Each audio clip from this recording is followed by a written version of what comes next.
जय श्री कृष्णा, जय श्री राधे। आइए आज के विषय में हम नरकों का वर्णन करेंगे।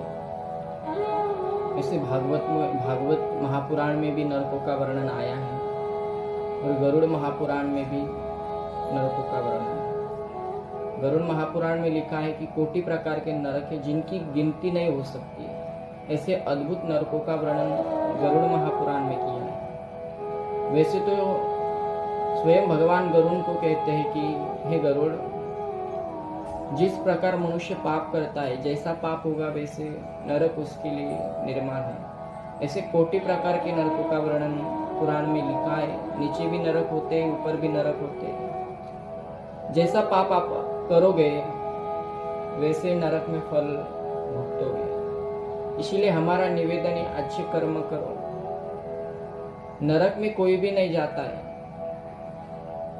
लिखा है कि जो पापात्मा है वही नरक में जाता है। पापी अलग होता है, पापात्मा अलग होता है। जिसने पाप किया है, साधु संगत हो, संत संगत हो, उस संगत में उसने सुन लिया कि महाराज जी पाप मत करो, तो व्यक्ति छोड़ देता है। उसे पापी कहेंगे, वो तर सकता है, वो बच सकता है नरक से। पर जिसको साधु संतों ने सभी ने समझाया है कि पाप मत करो, पर व्यक्ति किसी की बात नहीं मानता है, वो पाप करते ही रहता है। उसे पापात्मा कहा है और ऐसा पापात्मा नरकों से कभी भी नहीं बच सकता है। इसीलिए इन नरकों का वर्णन आया है। जैसे पाप करोगे वैसे फल भुगतोगे।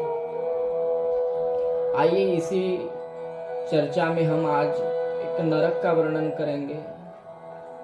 ऐसे अद्भुत नरकों का वर्णन हम आपके पास पहुंचाएंगे,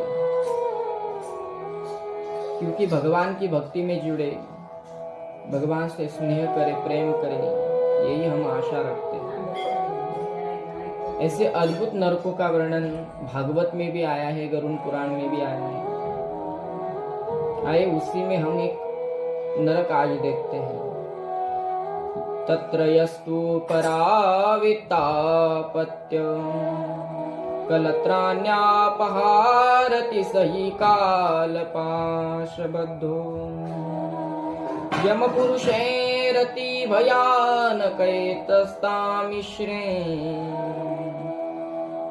नरके बलान्निपात्यते। लिखा है कि तामिश्र नाम करके एक नरक है।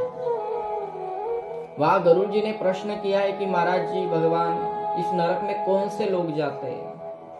तो लिखा है कि 3 प्रकार के पाप करने वाला मनुष्य इस तामिश्र नाम के नरक में जाता है।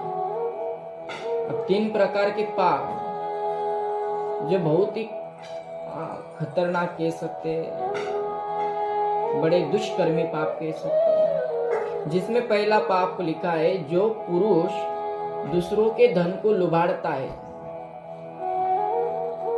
जिसने दूसरों का धन लुभाड़ा है, वो इस नरक में जाता है। जैसे माना जाए किसी की संपत्ति, उस पर अपनी बुरी नजर करके वो हड़प लिए, यानी लुबाड़ना, ऐसा व्यक्ति इस नरक में जाता है। 2 नंबर में लिखा है किसी के संतान का अपहरण करना, ये व्यक्ति भी इस नरक में जाता है। अब माना जाए तो इस कली काल में तो बहुत ही ऐसे खतरनाक किस्से हो रहे हैं। छोटे छोटे बालकों को गोली या चॉकलेट खिलाकर किडनैपिंग करते हैं। सूजी महाराज ने तो, व्यास जी महाराज ने तो पहले ही बात लिखा रखी है, अभी हो रहा है। उनको किडनैपिंग करते, फिर उनके किडनी वो निकालते, ऐसा भी सुना है, सुनने में आया है और हो रहा है। ये भी एक करके बहुत खतरनाक प्रकार का पाप है। ऐसा व्यक्ति भी सुत जी महाराज, व्यास जी महाराज कहते हैं कि इस नरक में जाते हैं। अब आप कहोगे महाराज आप जाके आए हो? हम तो नहीं जाए भाई, पर हमारे संत मंडियाली साधु संत के जाके आए, देख के आए, इसीलिए तुम्हें हमें बता रहे हैं। पर उनकी बातें भी आपको झूठी लगती है, ये आपका हेतु ये मानना अमानना। अच्छा करोगे तो अच्छा पाओगे, बुरा करोगे तो बुरा पाओगे, सभी रीत। सिर्फ एक सोच लो, जो व्यक्ति मरता है उसकी आत्मा कहाँ जाती है? मरने के बाद शरीर सड़ता क्यों है? उसको जलाना ही क्यों पड़ता है? वो बोलता क्यों नहीं? ये आप ख्याल में रखो और इसी बात को लेकर भगवान से डरो। भगवान से डरो तो पाप मत करो, और पाप होगा भी नहीं महाराज जी। इसीलिए 3 नंबर का पापी कहा है, जो स्त्री की अपहरण करता है, स्त्रियों की, वो भी पापी कहा है, स्त्रियों की अपहरण करने वाला। आप कहोगे कि महाराज जी रावण ने तो सीता का अपहरण किया है, फिर उसको तो मुक्ति मिली है। निट रामायण पढ़ो, तुलसीदास जी का होगा, एकनाथ जी महाराज जी का, बहुत रामायण है, वाल्मीकि रामायण होगा। वहां ऐसा नहीं लिखा है कि किडनैपिंग या अपहरण किया है माता सीता का। माने जाए तो सीता का अपहरण हुआ भी नहीं है, माया का अपहरण किया है रावण ने। रामायण पढ़ा होगा, सुना होगा। तो पहली रात भगवान को पता है कि आप नाट्य शुरू होने वाला। ये सब नाटक ही एक रामायण। ये नाटक इसीलिए क्योंकि तुम्हें हमें भगवान कुछ उपदेश कर रहे हैं, क्या करने से क्या होता है, नित समझा करो। रामायण बहुत समझने का ग्रंथ है, बहुत सीखने का ग्रंथ है। मराठी में भी संत वाङ्मय नामदेव जी महाराज कहते हैं कि केले रामायण रामा आदि वाल्या कोळ्याची कीर्ती गहन। पहले वाल्मीकि ऋषि जी ने लिखा है, वैसे भगवान ने वो चरित्र किया है भक्त के लिए।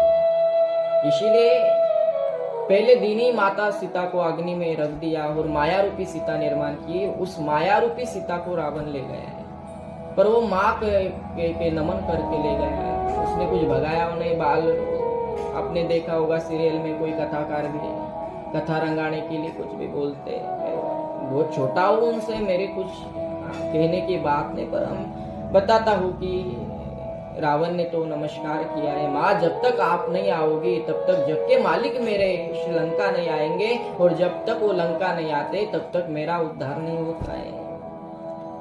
माँ का अपहरण रावण ने नहीं किया महाराज जी, इसीलिए तो सायुज्यता मुक्ति की प्राप्ति हो। आपने तो सुना है वो द्वारपाल शाप के कारण राक्षस योनि में गए। इसीलिए यहाँ लिखा है, जो व्यक्ति इन 3 पापों को करता है, दूसरों को धन लुबाड़ना, संतान का अपहरण, स्त्रियों का अपहरण, जो ये 3 प्रकार के पाप करता है, ऐसे पापी जीव के लिए यमदूत लिखा है कि भयानक वो यमदूत काल पाश में बांधकर तामिश्र नाम के नरक में ढकल देते हैं। जीव आक्रोश करता है, रोता है, किलकिलाता है। पर यहाँ एक बात ऐसी है कि जैसे आपका एक्सीडेंट हुआ है, उदाहरण लीजिए, जैसे आपका एक्सीडेंट हुआ है, हाथ पैर टूट गए, पर आप जीवित है, पर कष्ट बहुत हुए, वहां भी वैसा है नरक में। आपके जीव आपके आत्मा को तलाएंगे, फ्राई करेंगे, काटेंगे, पर आप मर नहीं जाते महाराज जी, क्योंकि आत्मा ये अमर कही है।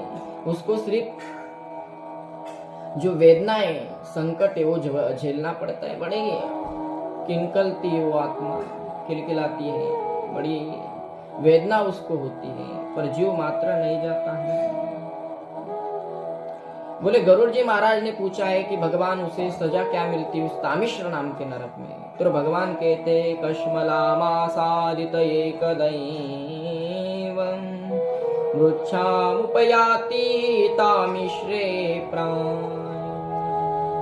भगवान स्वयं कहते कि हे गरुड़, उस नरक में बड़ी पीड़ा देते। पहली बार तो उसे अन्न जल ये तो कभी भी नहीं देते, मांगी भी तो मल मूत्र उसके मुंह में होते, तो उससे तो जीव को बड़ी घृणा होती है, संकट होता है, वेदनाएं होती है। और ऐसा लिखा है कि उस नरक में सभी तरफ अंधकार होता है, कुछ भी कहा भी नहीं दिखता है, और जीव को वहां पर बांधते और अपने हथियारों से बड़ी हनमार करते हैं। अब जीव को लग रहा है मेरे मुंह पर मारेंगे, वो मुंह दबाता है तो उसे कान पर मार देंगे, लगा मुंह मेरे आंखों पर मारेंगे, आग दबाता है तो नाक पर मारते। ऐसी बड़ी वेदना उस नरक में झेलनी पड़ती है। भगवान ने लिखा है जितने पशु के अंग में केश होते हैं, एक केश का 1 वर्ष है, ऐसे करोड़ों वर्ष जीवात्मा इस तामिश्र नाम के नरक में दुख भोगता है। इसीलिए हमारा हाथ जोड़कर विनती है, नमन है कि ऐसे पाप मत करो जिससे कारण इस नरक में जाना पड़ेगा। आप समझते होगे नरक में आप बोलते ही जाना पड़ेगा, किसने देखा है, कौन देखता है आगे का। ये भ्रम में मत रहो, ये तो एक माया है, उसी में हम पाप कर रहे हैं। हमारा निवेदन है कि आप भी भगवान की शरणागति में जाओ, भगवान की भक्ति करो, जो पाप है उसे मत करो। ठीक है, आज तक आपने किया है तो पुराणों में, ग्रंथों में ये भी लिखा है कि पाप का प्रायश्चित करना यही सबसे बड़ा पुण्य है। वो करो, इसके बाद छोड़ दो ऐसे पाप कि जिस कारण हमें नरक में नहीं जाना पड़ेगा। आइए, आज हमने इस तामिश्र नाम के नरक का वर्णन किया है। ऐसे अलग अलग नरकों का वर्णन हम आपके सामने करेंगे। यही बात है कि आप भी भगवान के प्रीति में लग जाए। इस नरक का वर्णन सुनकर घबराए, और घबराते हुए भी जो भगवान का भजन पूजन करता है उसको भगवान में प्रीति लग जाएगी, और धीरे धीरे से वो भगवान का हो जाएगा। यही हमारा निवेदन है। आइए, आज हम यही रुक जाते हैं। जय श्री कृष्णा, जय श्री गोपाल।